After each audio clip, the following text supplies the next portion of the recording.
This is the tiniest mob ever added to Minecraft. And here's a mushroom fields biome that's so small, it didn't generate with any mushrooms. And these are the smallest things you'll find in Minecraft. And keep an ear out, since we also talked a special guest inside of this video. But first, we got a problem. The analytics gods told me that next to no one is subscribed to the channel using their left hand. So if you want to help break down that right hand supremacy, then take a southpaw strike that sub button below. It's free, and it helps out a ton. With the advent of bees in the 1.15 overhaul, Mojang gave us something new to put in our bottles. And while that's nice, there is a little detail here I can't quite understand. If you look at the two textures, you can see that a honey bottle is 4 pixels more full than a water one, which is strange, but maybe that's why we can't craft water blocks like so. This is a dolphin, and this is a baby dolphin. But you'll only find the baby versions of these mobs over on the Bedrock edition. And the same goes for squids and glow squids. But considering you can't breed the mobs on either version, you can only find these by them spawning in. Did you know Minecraft added in bugs? Well, not the ones in the code, but if we follow this user's advice, then we're able to make ourselves some pretty cute looking bugs to decorate our world. First, we drop an armor stand into the hole, push a block into its head, and then mix together an invisible item frame and some crimson vines to give ourselves the legs. At which point, you can add in a button of any color that you choose, and you'll have mixed together the head, body, and legs of your new bug. Just make sure no one comes by and presses the button. That'll squish it. Ocean monuments are nothing new to see, but something like this seems a bit more peculiar. After all, the way that this generated, it seems more like a lake monument than an ocean one. Now, sure, the biome is still technically labeled an ocean, but with a ring of land on all sides, it's really hard to call it one. But I will say this makes a pretty great candidate for your next Guardian farm at your base. And if you ask me, that's benefit enough to toss aside the labels, just reap the rewards. This might look like a fall to certain death, and really, it will be, unless you're able to land in the 1 pixel worth of water coming from this waterlogged chest. And the reason it's exactly 1 pixel is that chests are exactly 1 pixel smaller than a block on all sides. And if you really want to make this pixel, is that chests are exactly 1 pixel smaller than a block on all sides. And if you really want to make this trick seem even more impressive visually, then you can let the water flow as far as possible into the chest corner so that it's also as thin as it possibly could be. At this point, I just think it's funny that this near microscopic amount of water is able to break our fall. Well, something like a cauldron's never been able to. And honestly, if it gives me another opportunity to call out the cauldron for being a bad block, that's a worthwhile skill in its own right. This mushroom fields biome spawned in with only 3 blocks above the water, and with no mobs or trees in sight, which really begs the question, how small can a biome be before it's no longer considered a biome? But seeing as mycelium blocks only spawn in a mushroom fields biome, this does make the cut. And really, just imagine traveling thousands of blocks to try and find a mushroom island, only to find this instead.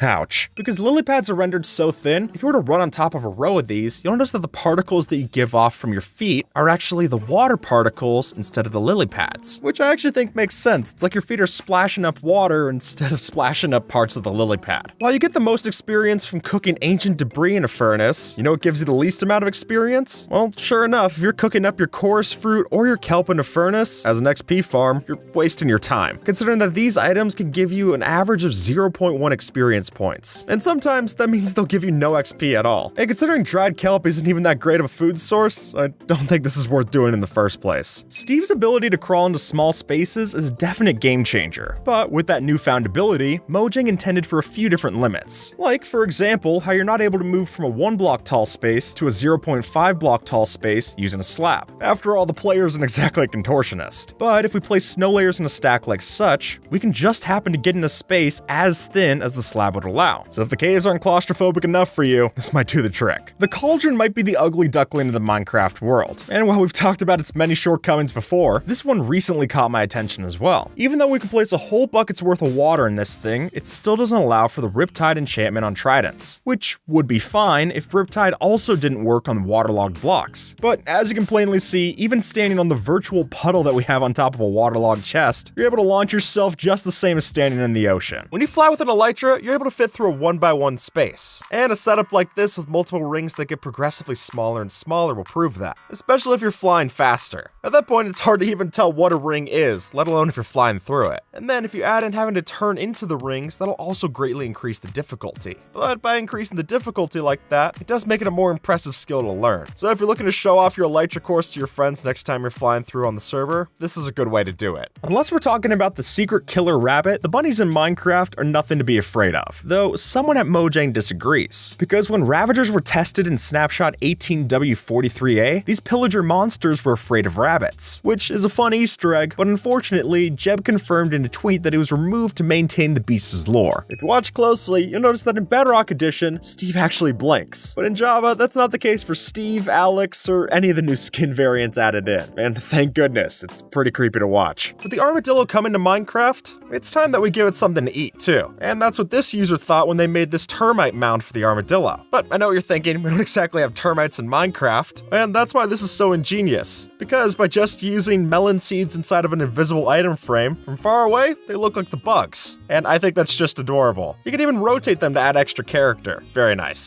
Banners open up a ton of options, but that doesn't excuse their setbacks. Let's face it, a 2x1 rectangle isn't always the size you're looking for. And while they might not fix that entirely, maybe armor stands are the next solution. As it turns out, by putting banners in either an armor stand's hand or head, you can keep the detail, all of the item gets smaller. Flowers offer a cute way to add a splash of color to your build, but by this point, everyone's seen the standard offerings. So to get a bit more unique, the new Spore Blossom might be my new favorite. See, by placing down one of these in an invisible item frame, we can shrink down the size and attach these to both our floors and our walls, giving us a new plant to play around with and a fun detail for those lush caves. Pop quiz, what block is shorter than a slab? Actually, it's a cauldron, because clearly the block itself when you place them side by side doesn't look that much smaller, but rather when you stand inside of a cauldron, then you'll be standing at half the height of someone who's standing on top of a slab. This flower looks illegal, but it used to spawn in version 1.8, and the reason for this strange sight is that when the game generates where the plant should be on the plains biome, it does that before the puddles are actually generated into the world. So while it might have thought that there was supposed to be a flower there, when it later decides that there should be a lake there as well, it deletes the grass block, and now you've got this floating flower head like this, which is strange, but it's actually a lot closer to how the item renders when you place it on the floor, which ends up being a nice coincidence, even if it was an error in the code. Why is this minecart different from the others? Well, as it turns out, the minecart hopper is a slightly different texture as opposed to the other ones. And not just on top, but if you look at the bottom, you'll see that the hopper part of the minecart actually pokes through the bottom, which makes sense, otherwise the items would just fill up into the basin, and that doesn't seem all that helpful. But if you didn't look at it from this point, I don't think any of us would have noticed. If you take a close look at your netherite tools, you'll notice that they're different from your regular tools in more ways than one, since that netherite ingot that we added in the smithing table also seems to have added into the handle on the sprite, giving us the only tools in the game that don't have a stick for their handle, which I think makes sense. It explains how we reinforce all of the tools' durability instead of just the top for the pickaxe. If you were to put a sapling right up next to build height and then bone meal it, it will grow, but exactly one log, meaning that even the rules of nature have to follow zoning permits. And honestly, I just think this is a really funny sight to see, and it makes me thankful that Skyblock is actually built at the bottom of the world and not up next to the build limit. Otherwise, that new tree would be a lot more disappointing. What do you think of when you see a wandering trader? Well, if you're anything like me, you see this as a free source of leads and leather, but that's only part of the story, since when we take the llamas away from their trader companion, we can actually breed them for some special results. No joke, all it takes is breeding the special llamas and you'll get an offspring with their same unique design, which is a pretty cool souvenir to have. So while it might still be more valuable to pocket the leads, this could be a way to dress up your next caravan, if that's something you're interested in. Minecraft famously has its share of visual quirks, and while we've talked at length about those in the past, this one just cracks me up. See, if we were to hold a ladder as an item in our hands, it has about the same amount of depth as anything else. But when you place that same ladder on the side of a block, it turns paper thin. I mean, this ladder has less depth than a ladder item dropped on the floor. And unless we get something like default 3D in the base game, I guess it'll be a fun thing to notice going forward. I'm gonna come out and say it, I don't like baby piglins. I know, that might sound harsh, but honestly, these things are good for nothing except stealing my gold. But unfortunately for us, that situation isn't bound to change, since, as coded, baby piglins will never become adults, meaning we're stuck with a couple of bratty kids running around and ruining our commerce. And honestly, if I wasn't trying to stay on the parents' good side, I'd take after Anakin and get rid of the younglings. The textures in the game are fairly simplistic, to say the least, which sometimes means it's hard to make out what's what, like the hearts you see while riding a horse. For the longest time, I never understood the texture, but thanks to user LittleDominator64 on Reddit, a closer look actually shows their saddles, which I'll admit zoomed out is still pretty hard to see, but once you put them side by side, the picture clears up, especially if you recognize the pixels of the metal bit of the spur. Now, I won't claim it's a great texture, but hey, now I know what it's supposed to be, and maybe you do too. Oftentimes, an animator's work goes underappreciated, since if they did their job right, you shouldn't be able to notice it much. It should just fit right in. But today, I'd like to give a little spotlight to an animation you might not have noticed, and luckily our subjects for that are these adorable sleeping foxes. See, if we move in for a closer look, you'll notice that these snoots and somethings actually have a subtle breathing animation. Is it a big detail? Not at all. But I do think it's nice to recognize the little tidbits that the developers added in. And as far as that goes, this is right up there in my mind with the sea lantern's glowing animation. According to Mojang, honey is the stickier block when compared to slime blocks. But why do these only stick to slime blocks then and not the honey block? Well, even though it's on the bug tracker, the reason is because honey is 14 by 15 by 14, while the slime is a full 16 pixels on each side. And that would be why we can't put our vines, glow-lichen, and the rest on top of these, just because there's not enough room. Finding Minecraft details can be a tricky process, and sometimes the real secrets don't come from the game itself. For instance, take the Iron Golem. Now, in-game, I always figured this red pixel functioned as the pupil, but no, all it takes is one look at the official 2019 Valentine's Day post from Mojang's Instagram to see that the red part is actually the Golem's sclera. So does that mean that this is canon? Well, I guess I don't know. After all, there was the famous Bluestone incident from the Village and Pillage trailer, so maybe promotional art isn't always to be trusted. But if I had to bet on my assumption versus the artist's rendition, I'd pick the official every time. But that's not the only mob stuck where it's not supposed to be, since if you actually look at these walls we placed nearby, you notice that there's a frog placed inside of the gap. As RaiseWorks pointed out, the frog's hitbox is so small that it can squeeze right in between 4 walls placed in a square like so. Sometimes you gotta pick the lesser of two evils. So while sweet berries might be a pain while you're walking around, turns out they're invaluable when it comes to falling. You see, the way that Minecraft calculates fall damage, there are certain things that can reset your fall distance in midair. And as it happens to be, berry bush damage is one of them. Getting pricked by one of these, even if you fall from sky limit, is enough to take away all the fall damage and keep you safe. And if you really don't want to take any chances, this even works with baby bushes, which won't even prick you on your way down, which I'd definitely call a sweet deal. Scale in Minecraft is a funny thing, and while some of it makes no sense, like why are the husks taller than the zombies, other examples are pretty satisfying. Say we grab ourselves a dropper. Now, by itself, there's nothing too satisfying about it, but throw a button on the face and you'll notice that it's the exact right size for the dropper's mouth. And in my book, it makes the dropper look more like a wine bottle than a piece of redstone. Though I'll add that this only works with certain orientations, because thinking about it, it's probably for the best that we don't gag them anyway, but if you want a neat detail for your building, this might fit that bill. As we all know, when you see something, the trouble's unseen it. And that exact thing happened to me when I took a closer look at Minecraft signs. Now, when you face them dead on, they seem just fine, normal if anything. But once you step to the side, it's easier to notice this hidden detail. And in fact, the text that we typed floats right off the sign, which is a bit peculiar, but I guess it makes some sense. After all, you can't expect the texture to change itself, so the solution is to generate the text on top of it. But even if I know the reason why it's there, it doesn't make recognizing it any less weird. Campfires can be a useful decoration to have in your world, but by this point, everyone's already familiar with these things. So to step outside of the box, these armor stands are a sneaky solution. See, when placed in lava, these things burn pretty bright, letting us use a piston to add in our block of choice and successfully create a new illusion. And honestly, I'm surprised it works as well as it does. But it just goes to show that there's a couple more options out there than just using yet another flint and steel and a block of netherrack. Let's face it, no one wants to wait at their desk for hours, which is why going AFK is such a beautiful concept. But what seems like a dream for time management could just as easily be a nightmare. And I've seen far too many times where an AFK trip ends in an unattended death and a loss of items. So to fix that, let's give ourselves somewhere safe to wait. And for that, I think these safety boxes are a brilliant addition. By throwing down a composter with a trapdoor lid, we can squeeze ourselves into place and then shut the box for safety. That way, no monsters that spawn nearby can come over and ruin the operation. And then, when finished, we can hop out and reap the rewards just as planned. This is a bed for me, and this is a bed for my son.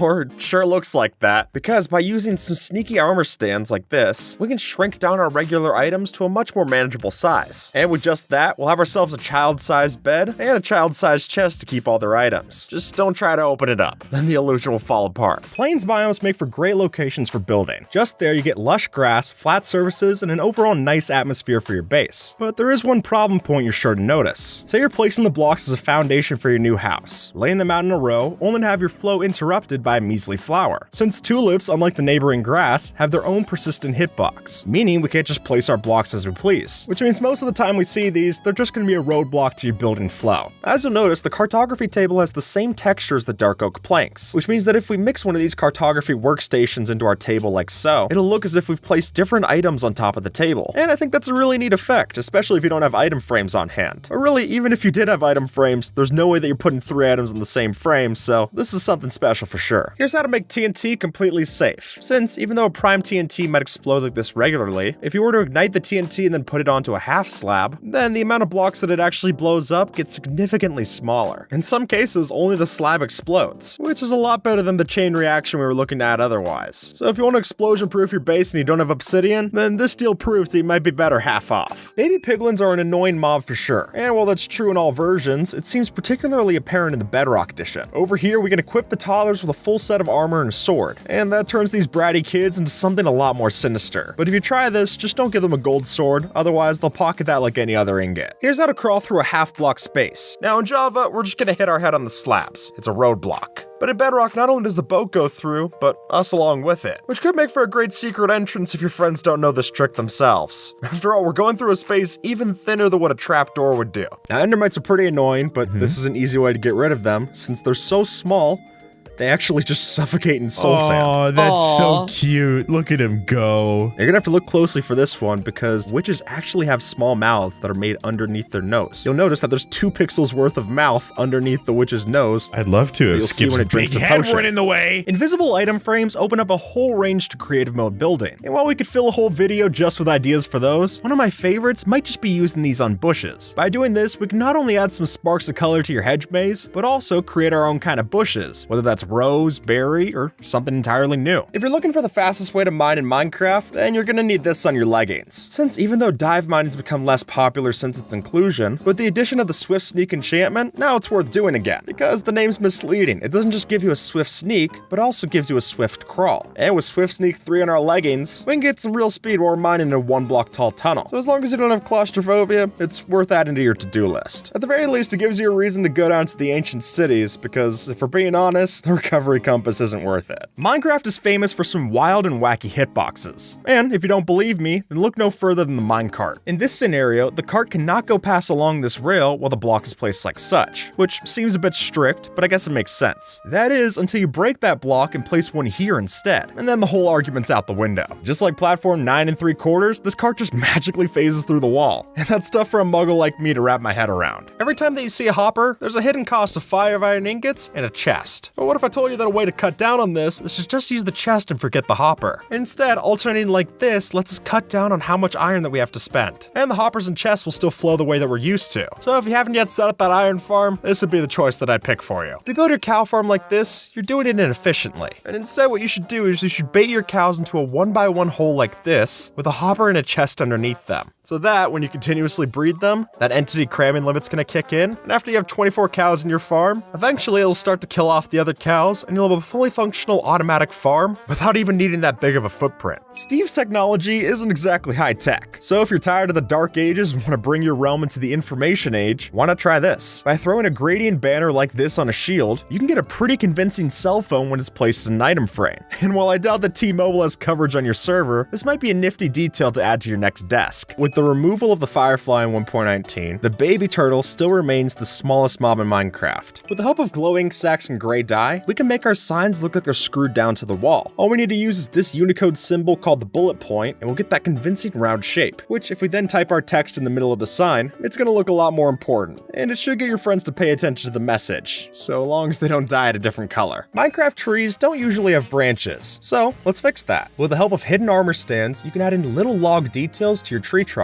That way, you don't have to wait for a big oak tree to grow before you get any branches for yourself. Ask anyone in the redstone community, honey blocks changed the game when they were added in. Which, for better or worse, means you need a lot of them for any redstone contraptions you're putting together these days. So obviously, we gotta put our buzzing bees to work and get ourselves a honey farm. Using the designs that people like Ilmango and others have put together, we're able to not only get our bee barf in a pretty small footprint, but we can also stack it. The result is a clean-cut way to get all the honey blocks that you'll ever need. And if you're willing to breed all the bees to get enough of them, then you can definitely put one of these together to get all those honey blocks in a relatively fast time. This skin is only possible on Bedrock Edition, since in Java, if you were to have transparent pixels in the first skin layer, it'll just turn them black instead. But in Bedrock, that's not the case, and the only requirement for Bedrock is that you have just one visible pixel, making for this perfect camouflage skin. If you place a trapdoor next to a slab, you notice that the hitbox is laid out in such a way that a trapdoor almost looks like a half-half slab in some way, or a quarter slab, I guess. And with that logic, if we place our spruce trapdoors next to our spruce half slabs, we get an extra gradual way to detail our builds, and one that from a distance, I think really sells the illusion that we're going for. Even though Minecraft does have birds, it's funny that the only eggs that we see hatching are turtle eggs. And while I doubt that that's changing anytime soon, we can at least play pretend using this trick. By throwing down your egg of choice on top of a bed of coral, we can make a pretty convincing egg in a nest effect. And hey, if you can add a waterlogged slab, then the coral sticks will have a lot more color as well. In vanilla Minecraft, there's no way to change your size, but with this dollhouse, you'll think that we did. Since if we flip open this trapdoor to crawl inside, because of the invisible item frames that we used, we can place specific items to look as if they're placed within the world. And while it might fall apart if you take a closer look, things like the bed and the bookshelf on the wall do look quite nice, giving you a very cute build and a very mild case of claustrophobia. This is the shortest block in Minecraft, though from this point of view it might be hard to see that it's even there. But if we move over here, you'll notice that the lily pad is only 1% the size of a normal block. If you're tired of your cat sitting on your chest, then this cage might be the answer. Though that might sound a bit cruel. What's actually happening here is that if we use a piston just right, it's possible to push our pet cat inside of a root block like this. And then with a moss carpet over top so it can't jump out, we make sure our feline stays in timeout. But don't worry, because the blocks are transparent, it's never going to suffocate or take damage, making it slightly less cruel than it would have been. In Java, salmon looks like this, but in Bedrock it's oh so much different. And the reason for that is that in Bedrock Edition, there are 3 different sizes of salmon that you can find. But in Java, we just got the one. Let's make this tiny bird bath, because for as cute as this looks, it's actually just as simple to build. All we need to do is waterlog a slab, then add in 4 signs to both block the water and add a lip to the bath bowl. And just like that, we've got the perfect spot for your parrots to hang out and chill. Literally. If we tuck a villager into a minecart like this, its hat will still poke through the floor. So with enough slabs and a shepherd villager, we can make our very own moving Roomba that rides around your floor. And the funniest thing about this is that the villager can still pick up things like bread, carrots, and potatoes, so it'll help you clean up your food scraps after the 5-second rule. You can't shear a baby sheep, but with a command you can summon a baby that's been sheared. And it looks pretty cursed. Plus it really shows how long the sheep's head is under all that wool. And no amount of wool blocks is worth having to look at this sad sight. In the recent updates, piglin bartering has been a huge help to Minecraft, but if you don't have the best luck on the market, it can take a while. So in that case, building a piglin bartering machine like this is super simple to do, and it can save you a lot of time. The way it works is super simple. All you need to do is just fill the machine with gold and then press the button to let it work. And the way that it does it is super straightforward. All that happens is that a golden ingot will go onto the pressure plate, the piglin will pick it up, and then that'll alert the system to refill. Just like that, you got an endless cycle going, and you'll be able to get the bartering trades going straight down into chest for your uses. You're gonna have to zoom in to see this one, but that's kind of the point. Since by tucking a button inside an invisible item frame like this, we get the perfect amount of texture and detail to make ourselves beetles crawling on your oak log. And while they're admittedly a lot smaller than the spiders and bees that we already see in the game, let's be honest, I feel like this looks more realistic anyway. And if you built one of these with a glowing item frame, then you might just have a firefly on one of these logs as well, which is nice because they're not in the game otherwise. Weight in Minecraft is a funny thing. Obviously, it takes some serious muscles for Steve and Alex to carry around stacks and stacks of raw materials, but what's even weirder is comparing the strength of Minecraft's other inhabitants. Take the drip leaf plant for example. While it will bend in a few seconds to an item as light as a feather, a literal anvil can hold on top of it with no problem. And then, weirder still is that if we stand on top of that anvil, it doesn't bend. But just us by ourselves? Yeah, you get the picture. If you're building a farm, you might want to use mud blocks instead of grass or dirt. And the reason for this is that mud blocks are just 1 pixel smaller in their hitbox than grass or sand blocks. And all that 1 pixel means is that items are actually able to be pulled through a hopper. And there you have it, just with that simple change, our whole farm design just got so much cheaper. And not to mention the rates get better as well. Really, for the price of crafting a water bottle, it's worth doing this at your next farm. The bee was supposed to be much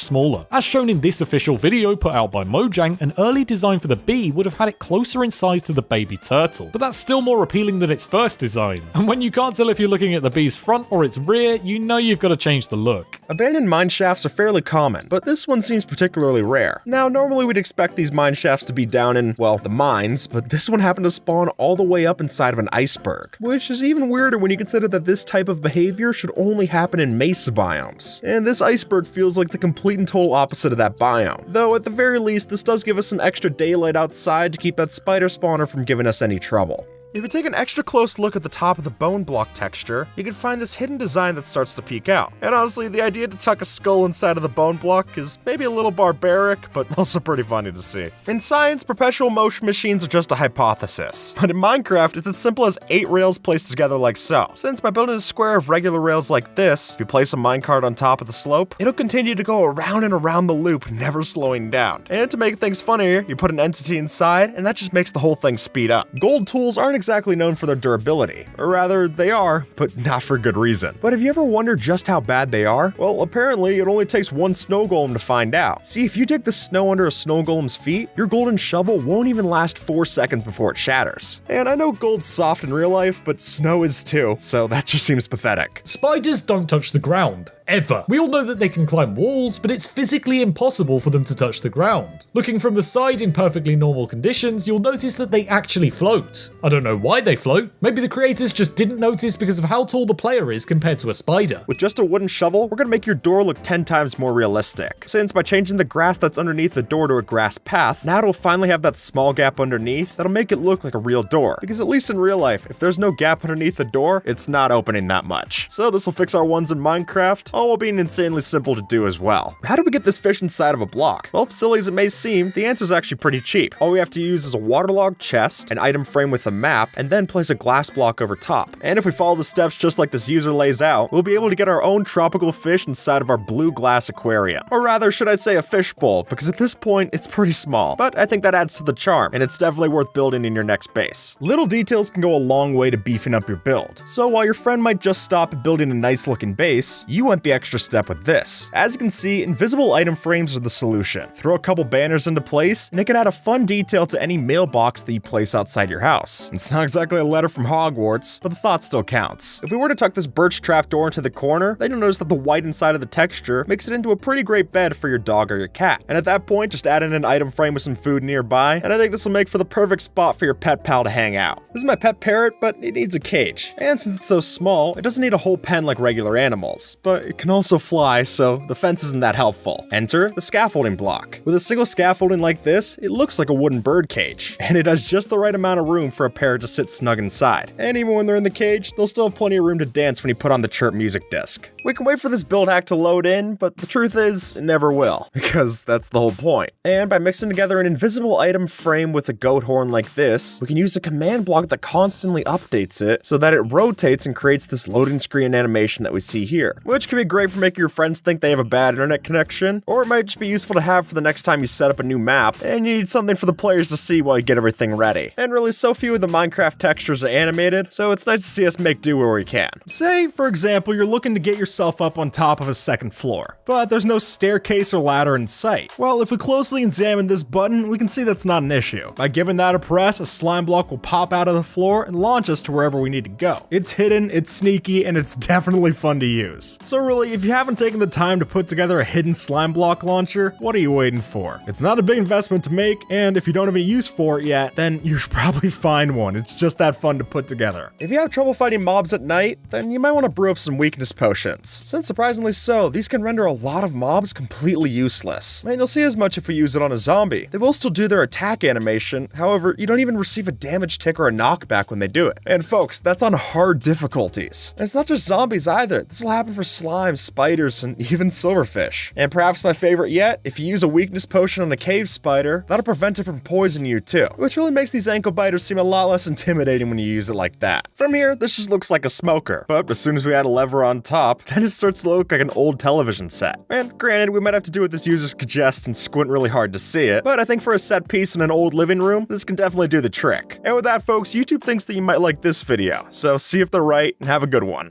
alright?